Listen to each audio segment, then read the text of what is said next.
एवं ज्ञात्वा कृतं कर्म पूर्वैरपि मुमुक्षुभिः कुरु कर्मेव तस्मात् त्वं पूर्वैः पूर्वतरं कृतम्। भगवान कहते हैं, हे अर्जुन, पूर्व काल में अपना कल्याण चाहने वालों ने भी इस प्रकार जानकर कर्म किए हैं, इसलिए तू भी पूर्वजों के द्वारा सदा से किए जाने वाले कर्मों को ही उन्हीं की तरह कर। भगवान कहते हैं, यह संसार कर्म के नियमों से बंधा हुआ है। हर प्राणी, हर वृक्ष, यहाँ तक कि हर क्षण कर्म के नियम का पालन करता है। हे अर्जुन, तुमने सुना होगा कि प्राचीन काल के ऋषि मुनि मोक्ष की इच्छा रखते थे, लेकिन क्या वे निष्क्रिय होकर केवल साधना में ही लीन रहते थे?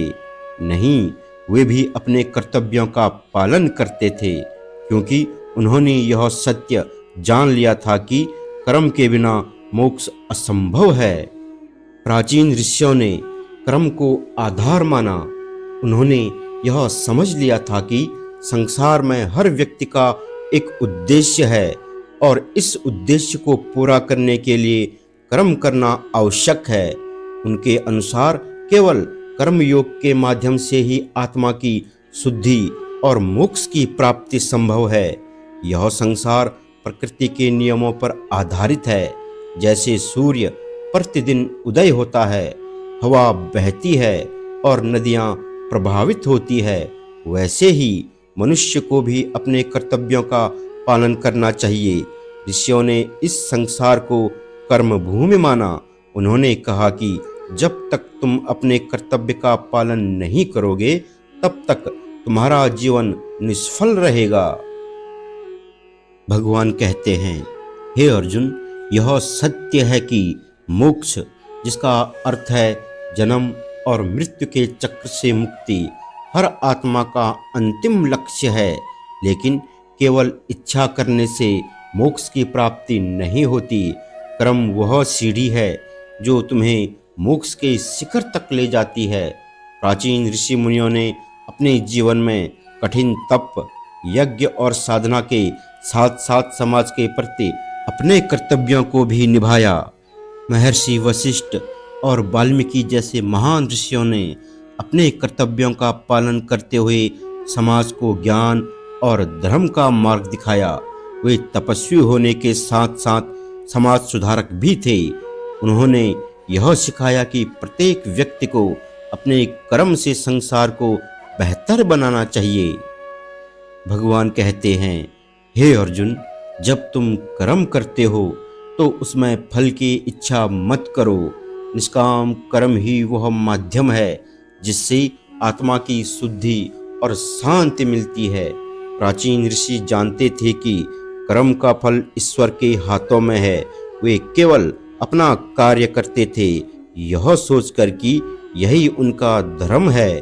उसी प्रकार तुम्हें भी अपने कर्तव्यों को पूरी निष्ठा और समर्पण के साथ करना चाहिए, चाहे वह ग्रस्त जीवन हो, युद्ध का मैदान हो या साधना का मार्ग। हर कर्म में ईश्वर की भावना को समर्पित करना चाहिए। दोस्तों, भगवान कहते हैं, कर्म और ध्यान का संतुलन बनाना ही जीवन का सच्चा उद्देश्य है। प्राचीन ऋषियों ने अपनी साधना के साथ साथ समाज के कल्याण के लिए भी कार्य किया।